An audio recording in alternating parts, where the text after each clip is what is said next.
Here, dankie dat U getrou en regverdig is, die enigste lewende ware God.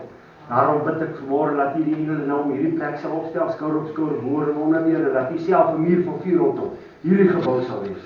En dankie Here dat U in totale beheer is. Ek bid dit in Jesus naam. Amen.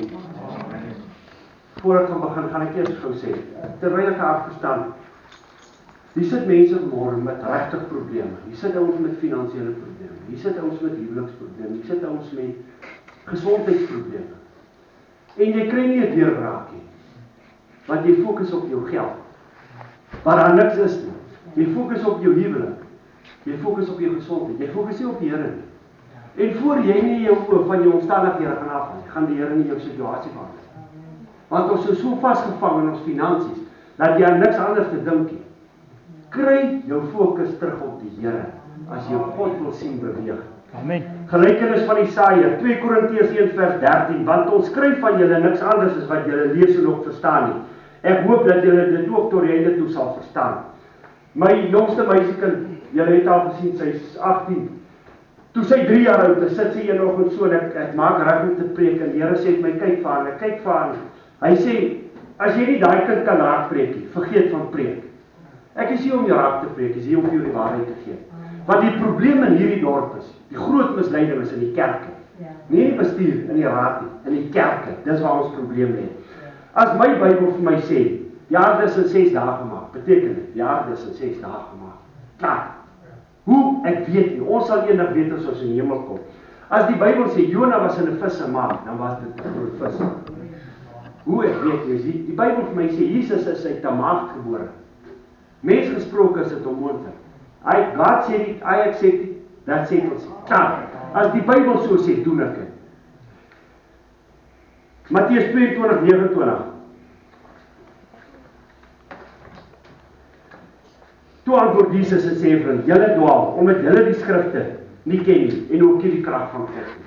Dit help jy wêreldse kennis, jy het nie die krag van, jy ken nie jou Bybel nie. Want ons is elkeen 'n geestelike geveg. Hoe gaan jy vir die Bybel sê, daar staan geskrywe, as jy nie weet wat in die woord staan nie? Los bietjie die selfoon, los bietjie sosiale media, maak tyd met jou Bybel. Matteus 4:4, maar hy antwoord en sê, daar is geskrywe, die mens sal nie van brood alleen lewe nie, maar van elke woord wat deur die mond van God uitgaan.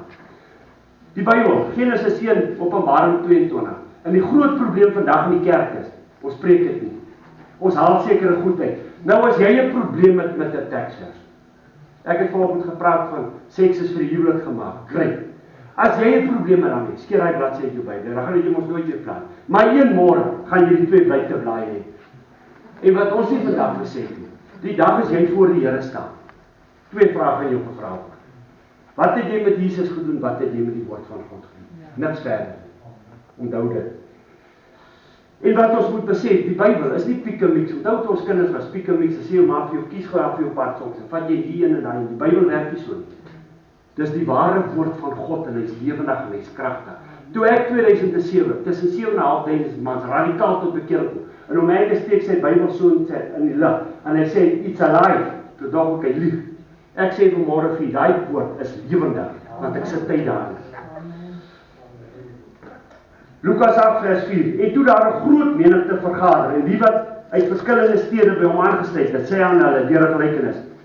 'n Saaiër het uitgegaan om sy saad te saai. En toe hy saai, val dit deel langs die pad en is vertrap en die voëls het van die hemel dit geëet. En 'n ander deel het op die rots geval en nadat dit opgeskiet het dit verdroog omdat dit geen vogtigheid gehad het nie. 'n Ander deel het tussen die dorings ingeval en die dorings het daarmee saam gegroei en dit verstik. En 'n ander deel het in die goeie grond geval en gegroei en 'n 100voudige vrug opgelewer. Toe hy dit gesê het, roep hy, wie oor het om te hoor, laat hom hoor. Ons ken almal die skrif van die gelykenis van die saaiër. Maar 2 goed moet jy vanmôre weet. Die saad is 2 goed. Saad is die woord wat uitgaan of is finansies. Ek gaan nie oor finansies praat nie. Want ons saai baie keer ons finansies in dooie grond en jy gaan geen opbring. Die saad is die woord. As die Bybel praat van die grond, dan is dit die hart. Die Here praat van die mense hart vanmôre. En die probleem is, jy kry 'n harde hart, jy kry 'n vlak hart, jy kry 'n verdeelde hart, jy kry 'n goeie hart. Wat se hart het jy vanmôre? My verduideliking, vers 5, ek het sommer my Bybel vers 5 na vers 12 toe so oorgetrek, dat jy kan sien wat loop saam. 'n saaier het uitgegaan om sy saad te saai. Toe die saai, dit saai, val dit deel langs die pad en is vertrap en die voëls van die hemel het dit opgeëet. Lukas 11 vers 12. Die langs die pad is die woorde. Daarna kom die duiwel en neem die woord uit hulle harte weg, sodat hulle nie sou glo en gered word nie. Daar is dit duidelik. Iemand met 'n harde hart kan nie gered word. Al wat jou kan red is 'n krisis. En ek is lief om dit te bid, ek moet ongelukkig bely. My vrou en ek beklei gereeld, want ek sal vinnig bid, jy, dat die duiwel jou gou 5 minute deur die hel trek, want dan sal jy tot bekering kom. En daarom moet ons weet, mense tussen ons het 'n harde hart. Iets het gebeur in sy lewe en hy het seer gekry, en hy het sy hart verhard, maar nie teenoor ons nie, teenoor die Here. Hy kry 'n woord, onmiddellik stel die duiwel. Hy kan nie gered word nie. Regtig, want die Bybel sê, hy kan nie gered word nie, want sy hart is hard. Die woord maak geen indruk op hom nie. Geen. Jy kan vir hom sê, daar is die hemel, daar sê hy, dan sê hy, wat nog? Jy kan vir hom sê, by jou dood gebeur, begin jou ewigheid. En daarna, so hulle geen nie, die woord maak nie impak. Hulle het geen belangstelling in die woord van die Here nie, want sy hart bly hard. Jy kan maar raai om maak wat jy wil. Hy het geen vrees vir God nie. Hy lewe soos hy wil, hy maak wat hy wil, hy sê wat hy wil. Hy is untouchable. Al wat daai ou kan red, is 'n massiewe krisis. Amen. En as jy so iemand in jou lewe het, bid maar vir daai krisis om te kom. Want ja, daar's 'n krisis wat jou na God toe sal draai. Die volgende een is 'n vlak hart. Lukas 8 vers 6. En 'n ander deel het op die rots geval. En nadat dit opgeskiet het, het dit verdroog, omdat dit geen vogtigheid gehad het nie. Hy gaan na vers 13 toe, Lukas 8 vers 13. En die op die rots is hulle wat die woord met blydskap ontvang, wanneer hulle dit hoor. En hulle het geen wortel nie, aangesien hulle net vir 'n tyd glo, en in die tyd van versoeking val hulle af. Vlak hart. En julle moet, ek is nie judgmental nie. Ek was op 4 van Omega se kampe, die eerste keer 7.500, toe 22.000, toe 100.000, toe ons 400.000. Dit het nie gewerk nie, sorry. Waar is daai 400.000? As daai 400.000 radikaal die woord van God gevat het, en net sy vrou en een kind gaan werk het, en hulle gedraai, moes hy 1,2 miljoen mense na die Here toe gedraai. Dan moes herlewing in Suid-Afrika kom. Dit het nie gebeur. So die meeste van dames het die woord gehoor, hulle was bly, want die vuur van God het geval. Daar het ons radikaal tot bekering gekom. En 2 dae later toe dis alright. Dis nou maar. Ek sal wag vir die volgende. So hy moet heeltyd bietjies kry. Dit gaan vir hom oor vleeslike goed. Geen diepte nie. Geen diepte nie. God se woord kan nie in sy lewe wortel skiet nie. So hy doen nie moeite met God se woord. Die woord, ja, dis alright. Dit is soos water wat jy op een se rig. Hy hoor dit, hy vat dit en dan loop dit af. Geen stabiliteit nie. Hy gaan soos die wind omwaai. Saam met die Christene praat hy Christenie, saam met die heidene vloek en skel hy. Hy is 'n halfhartige Christen. Dus as die moeilikheid kom, hy verloor die Here onmiddellik. Ek vra weer, wat se hart het jy vanmôre? Sodra verdrukking kom, vou hy soos 'n ou 2 rand noot. En daarom moet jy weet vanmôre, niemand van ons gaan eendag voor die Here staan en sê maar ek het nie geweet. Niemand. Want daar is sosiale media, daar's die woord gaan uit. Wat maak jy met die woord? Dan 'n verdeelde hart, Lukas 8 vers 7. En 'n ander deel het tussen die dorings ingeval. En die dorings het daarmee saamgegroei en dit verstik. Ek het hom na vers 14 toe gevat. Lukas 8 vers 14. En wat in die dorings geval het, dit is die wat gehoor het. En hulle gaan weg en word verstik deur die sorge van rykdom en die genietinge van die lewe en dra geen ryk vrug nie. So hy hoor die woord. Hy vat hom en halfpad gooi hom weg. Hoor kom mooi. 1 Johannes 2 vers 15. Moet nie die wêreld lief hê of die dinge wat in die wêreld is nie. As iemand die wêreld lief het, dan is die liefde van die Vader nie in hom nie. 1 Johannes 2:16. Want alles wat in die wêreld is, die begeerlikheid van die vlees en die begeerlikheid van die oë en die grootsheid van die lewe, is nie uit die Vader nie, maar is uit die wêreld. Jy moet onthou vanmôre, wat wil die duiwel by jou hê? Net jou oor en jou oë. Is al wat hy wil hê. Wat doen hy? Hoor gou hier. Wat doen jy? Ek gaan luister. Kyk bietjie daar advertensieveld. Wat sê hulle vir jou? Kom kyk gou hier. Wat doen jy? Jy gaan. Dis wat die duiwel met ons doen. Gaan jy dit verder toelaat?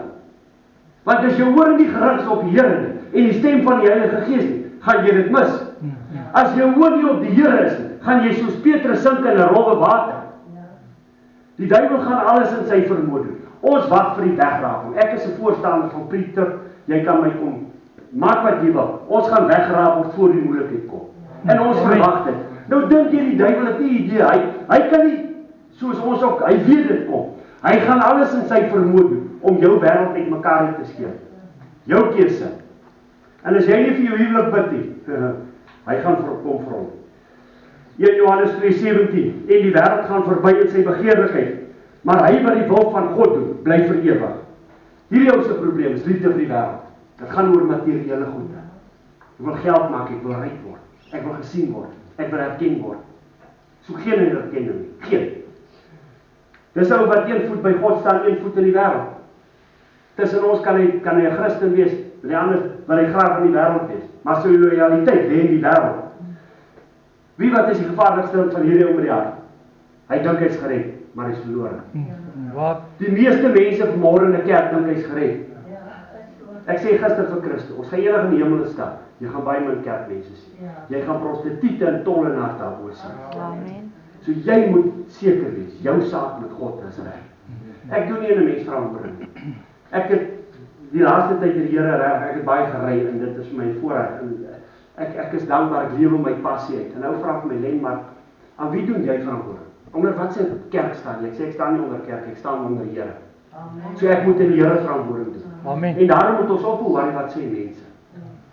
Kry mense uit jou kop uit. As jy wil hê mense moet jou like, dan is die Bybel gaan verkoop romans. Regtig, dit werk.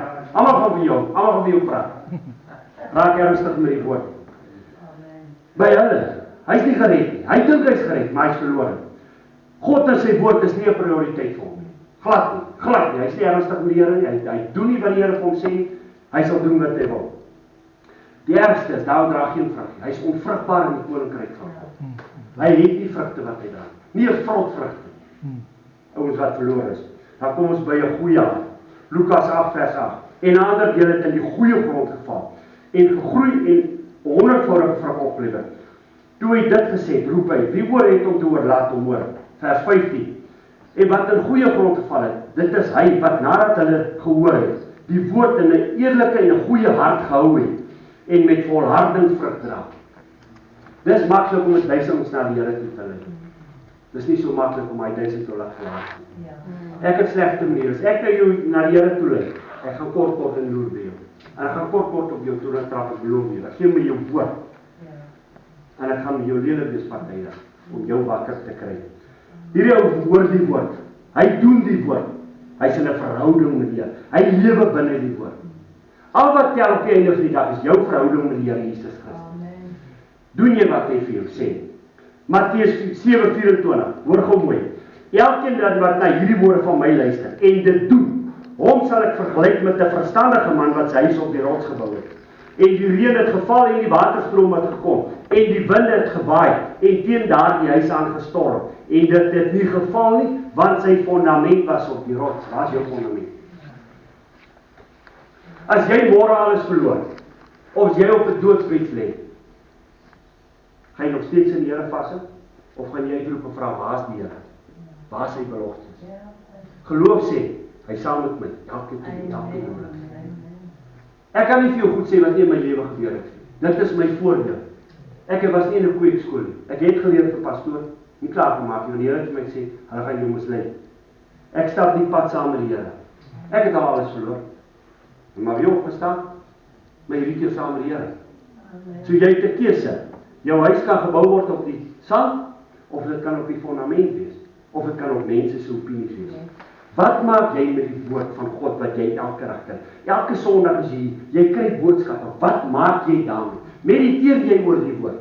Hoor jy wat sê die Here vir jou? Want ek kan vir jou woord gee. Ek kan preek dat die spook spat. Maar as jy nie die woord vat en met die Here vanuit sorteer, wat het dit gehelp?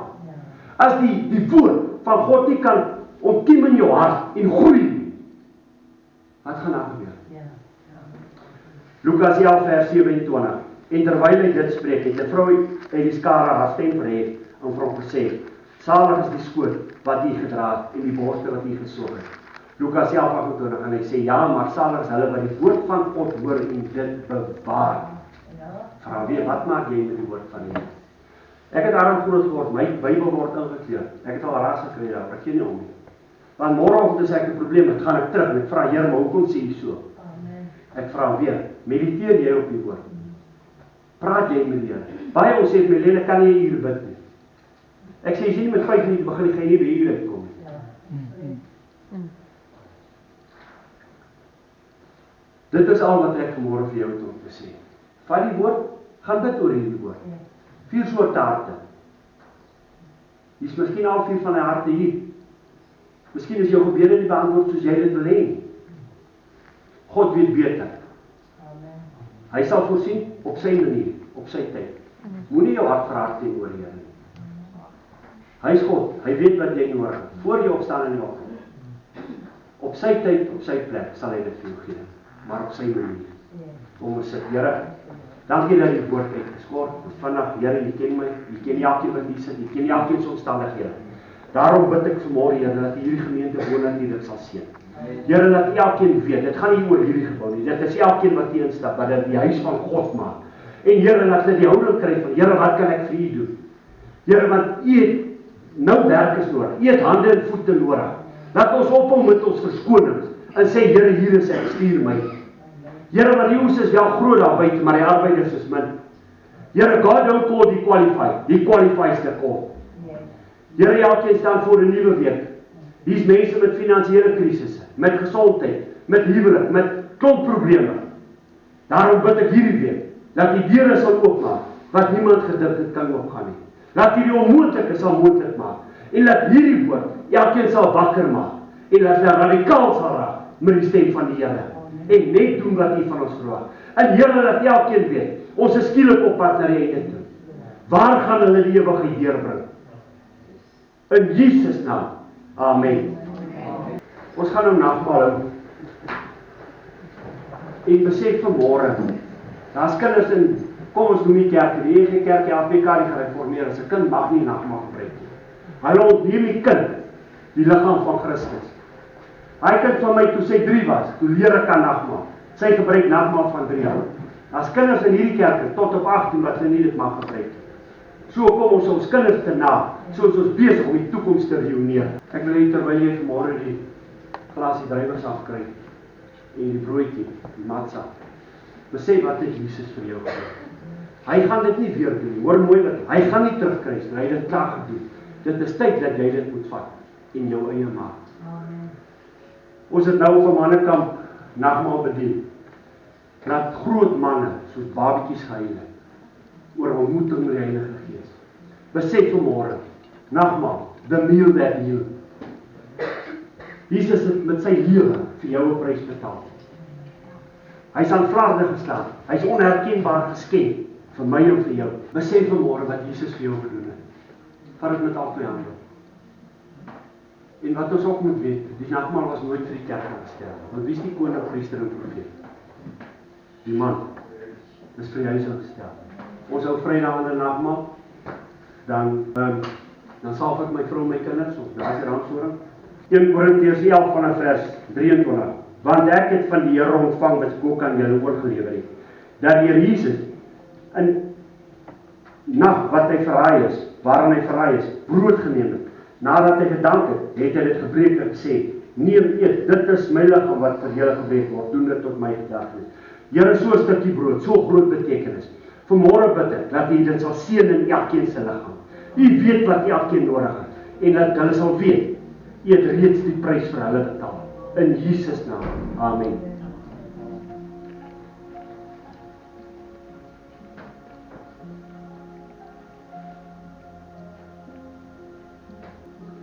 Mense op die beker na die ete met die woorde: hierdie beker is die Nuwe Testament in my bloed. Doen dit so dikwels as julle daarin drink tot my gedagtenis. Here, dankie dat Jesus se bloed vir elkeen van ons gevloei het. Dat hy aan ons gedink het, vir ons daai prys betaal het. In Jesus naam. Amen.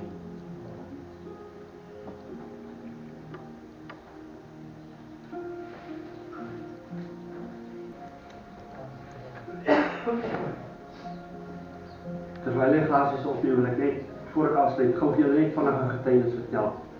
Ek is baie lief om vir mense te sê, moenie die Here in 'n vuurhoekie boksie sit nie. Glad nie. Ek kry so 2 weke terug 'n boete, 'n aardige boete, maar as hier, ek staan 4 uur op in die oggend en kry die boete en ek dog, ag nee, want ek weet ek is partykeer haastig. En nou maak ek die boete oop en dit is 'n aard toe en R500, maar as ek nou betaal R250 en ek dog, kom ek betaal nie die ding, ek gaan hom nie, want gewoonlik print ek hom uit en ek kyk waar sit en ek gaan nie EFT om en ek betaal hom. En onmiddellik vra die bank vir my, maar as ek seker, nou, ja, seker. Onmiddellik is dit 'n scam. En hulle slip R3.800 uit my bank uit. En onmiddellik daarna 6.100, nog 'n 6.100. Gelukkig die bank stop die laaste 2 transaksies. Wag en ek bel die bank en maak 'n bedrogsaak en ou sê vir my meneer, ons sal maar kyk, want dis Aisha Jakarta. Ja. So raak ek stil nadat nou is ek in chaos, want ek kan nie R4.000 verloor, ek is jammer. En ek gaan sit en bid. Ek sê, Here, as ek gaan gamble of as ek gaan dobbel of enigiets gedoen het wat buite U wil was, verloor ek hierdie geld met 'n smile. Ek sê ek wil die regte ding doen. Ek vra hierdie geld nou terug in Jesus naam. Daai wat dit gesteel het, werk hard, bring my geld terug in Jesus naam. Gaan aan 8 dae later, toe betaal hulle my geld terug. As ek kan vir jou op my bank wys, dis om ek vir jou sê, dis onmoontlik as jy logies daaroor dink. Wat 'n scammer, hy steel dit om dit te steel. Ja. Moenie die Here in 'n vuurhoekie boksie sit. Amen. Kan ek amen? Wil jy nog iets sê? Ek verna jou. Okay, Here, dankie dat ons kon nagmaal hou. Dankie vir U genade. Dankie dat U saam met ons is. Here, U wat in ons is groter as hy wat in die wêreld. Ja. Daarom bid ek vanmôre, Here. Ek wil spesifiek Matteus 3 vers 11 oor elkeen bid. Waar Matteus sê, ek doop julle wel met water tot bekering, maar hy wat na my kom is sterker as hy. Wie se skoene is nie warm aan te dra nie. Hy sal julle doop met die Heilige Gees en met vuur. Dankie Jesus dat ek nou kan bid vir elkeen wat hier sit. Doop hulle met die Heilige Gees, maar op die vuur van God. Here, laat daar 'n nuwe vuur in hulle sal opstaan. Laat hulle 'n waarde en identiteit in U sal kry en weet hulle is goed genoeg. Ek bid vir hulle week vol wonderwerk en ek bid dat hierdie gemeente sal groei om hierdie dorp na God toe te draai. In Jesus naam. Amen. Amen.